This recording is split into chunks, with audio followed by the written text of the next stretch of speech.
Gemini 3 announcements, Google also released their AI IDE called Anti-Gravity. I have tested this IDE and it's amazing.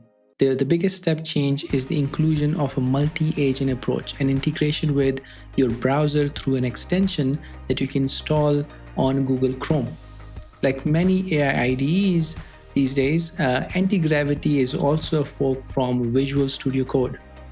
You can see the majority of the interface is the same as what you are used to. However, there are a few key additions.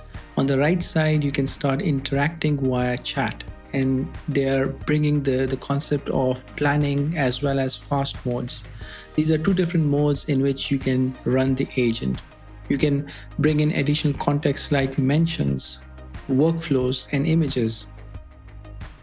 And you can also choose between multiple models, including Gemini 3 Pro High, Gemini 3 Pro Low, Claude Sonnet 4.5, GPT OSS 120 billion model.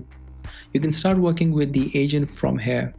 A cool feature here is that you can open the agent manager experience, which is completely separate from the main IDE.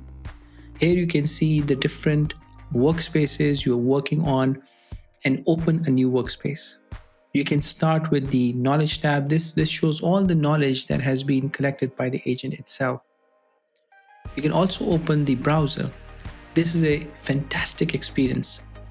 Anti-Gravity has an extension that installs on Google Chrome, and the IDE has direct integration with the browser. The agent can control Chrome via this extension.